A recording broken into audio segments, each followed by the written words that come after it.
Have you ever wondered if it's even worth running Class 4 armor in Escape from Tarkov? Especially as the wipe progresses and it becomes more PvP focused, should you be shelling out the money for Class 5 minimum? Well, in this video, hopefully we can kind of elaborate on that and give you the information to make an informed decision. I'm JesseKazam. Welcome back to another Escape from Tarkov video. I stream Escape from Tarkov on Twitch. All my links will be down below. And a huge help to me if you like the video would be to like it, drop a comment down below, or subscribe to the channel for more content like this. All that stuff helps me out a ton. So thank you to those that do that. But with all that out of the way, let's go ahead and dive right in. So this is a really interesting one. There's a lot of complexity and intricacy around the armor system in Escape from Tarkov. And I'm going to try to do my best to be brief with this video, but at the same time, provide enough information for you to make an informed decision. I don't want to spend a ton of time getting into the percentage differences between armor materials and repair costs and everything. But at the same time, I want you to have enough information about how these armors perform so that you can decide if it's worth running in a raid. And that always leads us to the biggest disclaimer on any video that I ask, is something worth running? It's totally going to be up to you. It depends on your play style. It depends on how much money you have. Do you have 200 million rubles? Or are you trying to scrape together 1 million rubles to just get a kit in? Are you scavving all the time? It completely depends, but hopefully this video will just bring some things to light and clear up some potential confusion on armor and Class 4 armor specifically. Class 4 is really interesting. I run Class 4 armor a lot in Escape from Tarkov, a lot. And I get a lot of people come in and say, ask questions. Is that worth running? Should I be running Class 4 armor? And some people just come in and say, that's garbage. Don't ever run Class 4 armor, which I always find really interesting because a lot of the people that say Class 4 armor is garbage are the same people that spend a few 100,000 rubles on Class 4 helmets and Class 3 chops and Class 3 face shields. So if it's worth spending a few 100,000 rubles to cover our head with Class 4, then potentially it's worth spending a fraction of that covering our body with Class 4 in certain circumstances. I'm not here to in any way say that Class 4 armor is better than Class 5 armor. That's just not how it works. The more you tier up, the better the armor is. But I think when we get into the numbers, it will help us put into perspective the role armor plays in Tarkov, and show that there are circumstances where something can be worth running for certain people. So we kind of break this down into two elements, and that is the protection and the value. How much is this armor going to protect me? And then what's that armor worth? And is it worth spending money on that armor? Now, Escape from Tarkov has tons of different armors. They're adding stuff all the time. There's a million different Class 4 armors. There's a million different Class 5 armors. They're all going to act a little bit differently. We're not going to get too far into the weeds on that. But we can start with the protection. How much do these armors protect you against bullets? So kind of what I did was I put together a notepad list of some common ammunitions and how they perform with these armors and some other armors as well. So I've got this little just like notepad up right here. And what I did was I took a few of the most common ammos, like we said, and I've got the ammo here. I've got the pen and the damage. And then we've got, I did all these ammos against a trooper armor, a Korund, a Killa, and a Slick. I put the Korund and the Killa there because the Korund gets a lot of flack for being low durability. So between these two, we can see the difference between initial penetration chance and how long it takes to destroy that armor. And then just so we have reference for, Class 6 to Class 4.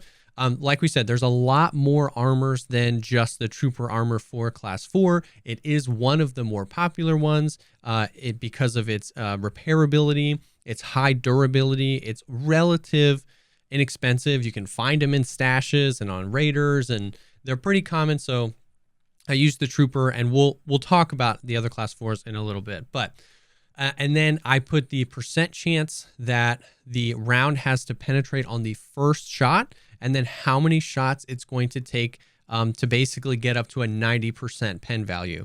And I added this for two reasons, really. One, to kind of showcase the durability of armors, which I think I'm going to do a solo video on how durability works and how much it affects your armor. But the second reason I did that was we're going to talk about this at the end, but to kind of show you that you're never really safe from a mag dump. So we'll just get started. So BT is one of the most common 5.45, AK rounds, even all the way up through the end of the wipe. because BS and Igolnik and stuff like that are so expensive. BT is a really common round. So we can start there. 37 pen, 44 damage. The Trooper armor, it's going to have a 55% chance to pen on that first shot. It's going to take 5 shots to basically get that to a 90% chance. The Corrin and the Killa, because they're both class 5, it's a 1.2% chance on the first shot. And as you can see, the Corrin, it only takes 3 shots to basically destroy that armor, and the Killa lasts a little bit longer. So it's interesting here where it, even though it's got a much less percent chance to pen on the first shot because it's a class 5, because it's the armor damage of BT and what Corrin is made out of and the Corrin's durability, it's smashing that armor quite quickly. So you might actually take another shot or two with the Trooper, depending. The Killa armor is going to tank a little bit. The Slick armor, of course, it's got a 0% chance to pen initially, but this is a really interesting fact because of the armor damage of the BT and because of the material that the Slick is made out of. In only 6 shots with BT, you're going to, the armor won't necessarily be crushed all the way down to 0, but after 6 shots, every shot's got a 90% chance or more to pen. We can kind of move on to BS, which is a much better round, 51 pen, and you can kind of see that the Trooper, the Corrin, the Killa, all 3 of these immediately have an over 90% chance for that round to pen just right out of the gate. The Slick, it only has a 12% chance to pen, but after 3 shots, it's up there. So that's with that high tier ammo. Really, the only high tier armor is going to give you that initial second to kind of move away. 55A1, the bar none most common 5.56 round, because 9.95 is insanely overpriced and does not perform as good as the price indicates it does. The Trooper armor, because it's got 43 pen, it's gonna not over a 90% chance to pen that immediately. The Corrin and the Killa have, it's a 23% chance, and we see that same thing again. It only takes 2 shots to kind of smash up that Corrin, but the Killa can take roughly double that. The Slick, it's not going to pen ever on that first shot, but in only a few shots, you start to get in that zone. And we basically see this pattern repeat. I used FMJ. A lot more people are using MP7s. We're seeing MP7s a lot more. FMJ is the second best round at 40 pen, 43 damage. And we're seeing the same thing, 87%. So it's going to get up to that 90% really quickly. The Corrin and the Killa have a really high chance of blocking that first shot, but in only a few shots, we're crushing it. The Slick, 0%, 7 shots to 90. And then I included AP 6.3. So not 7 and 31, but AP 6.3, 9 mil, 30 pen, 52 damage. And we can see with the Trooper, it's only got a 9% chance to pen, but it's going to take 11 shots to get that up to a 90% chance to pen. The Corrin, Killa, and Slick are all going to block that. And unsurprisingly, they're going to block those first few shots, but the Corrin is going to get crushed in just a few, the Killa in 9, and the Slick in 8. And this is where the complexities of the armor system kind of show, where it's like, well, how could a Slick take less shots than a Killa? Once again, that comes down to the armor damage of the round, the total durability of an armor, and the armor material and how quick that breaks and stuff like that. So some really interesting things that I came about when doing this research. I think the reason I wanted to include all these numbers, I know it's a lot. I mean, you can pause it and take a look if you need. It's a lot of numbers. It's a lot of percentages and whatever. But the story that this tells, and almost the most important thing about Armor and Escape from Tarkov, is that you're never, ever safe from a mag dump. Somebody rocking an MP9 or an MP5 SD or a Vector or whatever with AP 6.3 with a Slick in 10 shots, if it takes 8 shots to get to the point where that ammo is penning 90% of the time, and it only, it does 52 damage, that means in 10 to 11 shots with a Slick on, you're dead. MP9s have 30 round mags. MP5s have 50 round mags. Vectors have 50 round mags. FMJ, it only takes 7 shots to get a Slick to your penning 90% of the time, 43 damage. BT, it only takes 6 shots to get a Slick down to 90% pen chance, 44 damage. This is the story that this tells, that like you're never really safe from a mag dump. And I think that this goes back to telling, kind of indicating to us how we should view armor and Escape from Tarkov, that assuming that most of the player base is aware enough about the game to know the best ammos to run, the most decent ammos, you're not going to come into a situation where you're like, oh, I had a slick, I should have tanked all those shots. Like, come on, why did I buy this slick? That's just not how it is. Of course, there are going to be instances, and probably countless instances, where the slick or the killer armor took a few extra bullets and saved your life. Like, that's going to happen all the time.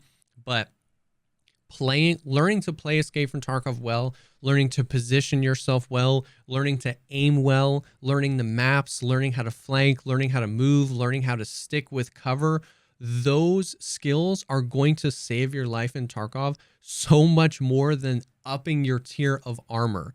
Because if you get caught in the open with a slick and you don't know where you're getting shot from and you're not near cover and you're just kind of flailing around, it basically doesn't matter what anybody's using. If they get the chance to mag dump you, they're going to kill you.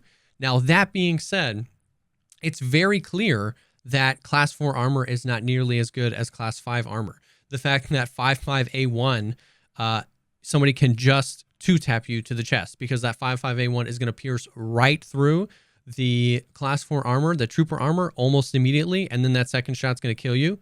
Whereas with a Corant or a Slick or a Killa, you're going to tank that shot. If you're positioned well and somebody hits you once in the chest and you can fall back to cover, that is going to make a difference. Absolutely. And even with these other ones, BT, you can tank a few shots, but it's going to trash that armor. Whereas with these, you're going to be able to tank a whole lot more. You're going to do a lot less. Like, it's a coin flip with BT if that first shot is going to pen or not. And if it does, your thorax is messed up and you have to back off to heal. If you've got a kill armor, most likely it just took that shot. You're good to go. You can push that guy. So I definitely don't want this to be like a everybody should be running Class 4 armor video. It's very obvious that the higher you go, the more protection you get. And that's like duh, of course. But when people ask me, the thing I always tell them is ask yourself, the 10 times you died, the most recent 10 times you died, how many times did you die via leg meta, like a scav magnum bucking you to the legs? How many times did you die to a 1-tap to the head out of nowhere, whether it was a bolty, a lucky shot from a scav? How many times did you die to the face? You know what I mean? Maybe your helmet was class 3 and you got hit in the back of the head with M80, or maybe you got face shotted. And then how many times did you just like whiff your shots? This happens to me all the time, where I put myself in a good position and I just missed my shots, and it didn't matter what I had because I gave the enemy enough time to kill me. And then ask yourself, how many times did I realistically die because my armor couldn't take 1 or 2 more bullets? So of the 10 times you died, or the most recent 100 times you died, like, you kind of have to feel out for yourself how often you think the few extra shots matter. And I really like this personally, but I think that a lot of people look at it fundamentally different. They think they have a killer armor or a slick, and they should just be able to walk around and be tanks. And that's just not really how it works. This is why mag dump meta is a thing. It's just you can get a really low recoil gun, even with small ammo like AP 6.3, 9mm, and you're just going to shred. So, that's kind of another topic. I think recoil adjustments could be made for the game that would serve the game better. But you just kind of have to ask yourself these questions. Is it worth investing the extra money if there's only a 10 or 12 or 15% chance that if I die, it's going to be due to this? Now, and that's up to you. If you've got 200 million rubles, in my opinion, that answer is yes. Like, if you've got a relatively infinite amount of money, you should be spending it on that, because the more you play, the more those chances are actually going to proc, and the armor is going to save you, and you're going to be glad you did. But if you're rocking 5 million rubles or 1 million rubles and you're trying to like move your way through Tarkov, just because we're this late in the wipe doesn't mean that it's a requirement to run Class 5 armor. You can absolutely get away with your skills and with your knowledge being really good at this game, rocking Class 3 armor. So all that being said, what we'll do is we'll kind of move into the value of these armors and kind of break that down. I know that that's a lot of info, but I just think it's important that we look at those things and that we listen to the story that tells us about how armor is actually supposed to work in Escape from Tarkov. And actually, and lastly, before we move on, that is also why I personally like armors to only cover lethal zones.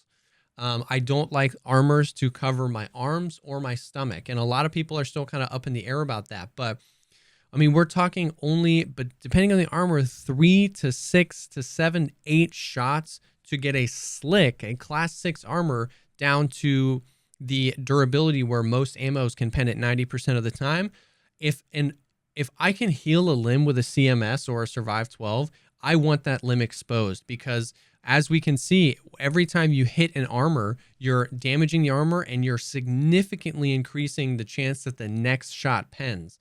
So if a scav hits me or something before I even get into a fight with a PMC and they hit my arm or they hit my stomach, that's frustrating if I have to CMS that in the middle of the raid. But that way, at least I'm knowing that when I go into a PvP fight, my armor isn't already at 3/4 of its durability, which means the percent chance to pen skyrockets for most ammos. So obviously, if you like armor to cover more, that's totally fine. But I think that's the thought process that a lot of people miss, where I want to save every durability point that I can over my lethal element, over my thorax. That's the thing that's going to kill me. So I think that's the thought process behind there. But anyways, back to the just value of these items. We can look at a trooper, which once again is kind of like my favorite class 4 armor. And you can get them for about 100,000 rubles. That market stays pretty consistent. There's a lot of really good barters. A lot of times what I do is I buy a bunch of Aquamaris and use them to replenish my hydration after raids and stuff like that. And then when they're empty at Ragman, you can barter for, I use them down to 1 out of 150 and then barter 4 of the Aquamaris at 1 out of 150 for an M1 rig. M1 rigs repair really well as far as the total durability recovered. As you can see here, 48,000 rubles isn't terrible, and I went from 65 to 63.3. You can purchase these also for about 50K, 50 to 60K, and repair them up really well.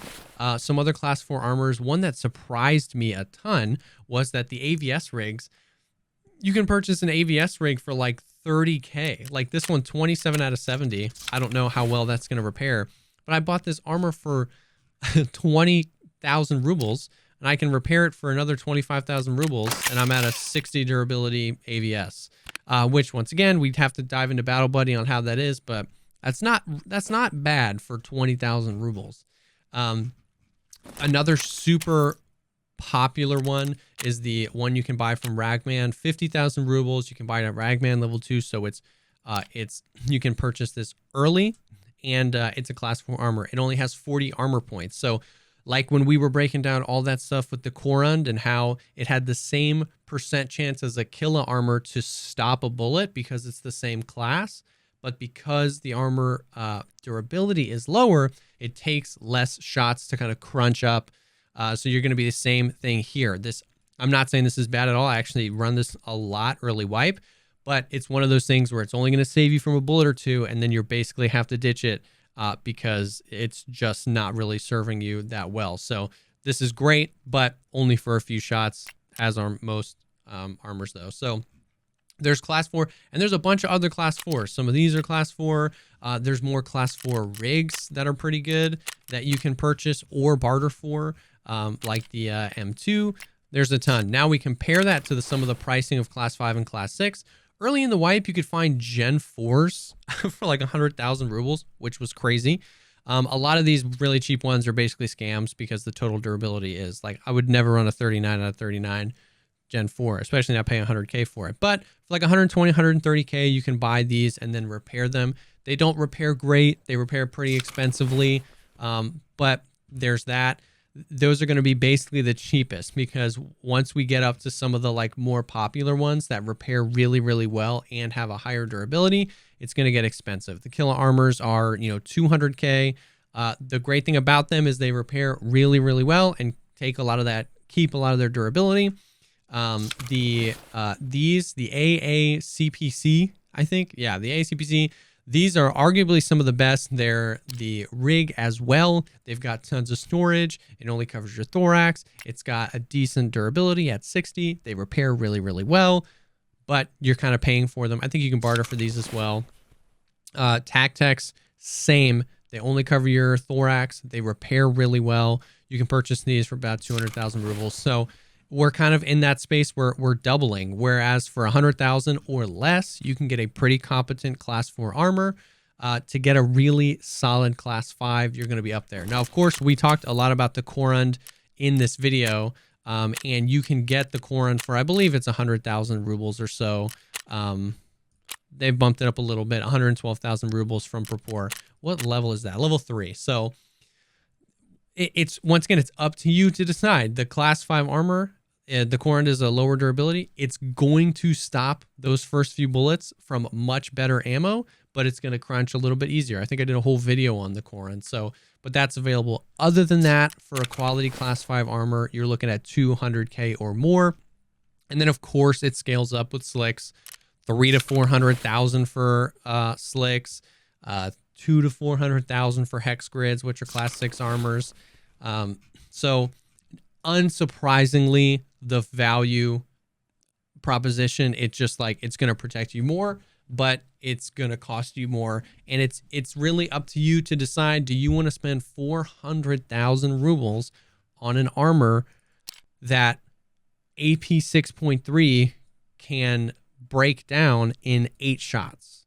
You know, 9 mil. That's just how it is. Like we said, there's two sides to the coin. There will be countless situations where this will absolutely save you, but at the same time, one well-placed mag dump from a 9 mil gun and this thing is toast. So it really, I just can't stress enough, it comes down to learning the mechanics of Tarkov, learning the map knowledge, learning how to play this game well, and your gear, your armor, your helmets, all serve to benefit you there, to be like your backup if something happens, if somebody gets the drop on you. That's your what if, that's your secondary, and your skills and your positioning are always your first line of defense, and your aim. So once again, a little bit more of a lengthy video, but I really wanted to break this down because a lot of people just misunderstand. They either misunderstand or just don't know at all how these systems work and how close it all is for such a wide price range. 22,000 rubles for an AVS that I can repair up to 80% durability, all the way up to 400,000 rubles for a slick, where the performance, in depending on the circumstance, can be a lot closer than people think. So experiment, try some different stuff. If you've got all the money in the world, just keep rocking that good stuff. There's no reason not to, unless you kind of just want to challenge yourself. But I definitely highly recommend you to experiment around and see what happens to your survival rate, if it changes at all, and maybe you can save some money in the process. And hopefully, as with all my videos, I hope that you have more fun in Escape from Tarkov. Thank you so much, as always, for taking the time to check out this video. If you like it, think about dropping a like, commenting down below, or subscribing to the channel for more content like this. Like we said before, I stream Escape from Tarkov on Twitch. My links will be down below. And if you're looking for people to play with, we have an awesome Discord community with over 5,000 people in there. That's a great place to be, so check that out as well. That link is below. Thank you again for stopping by, and I will definitely see y'all on the next one.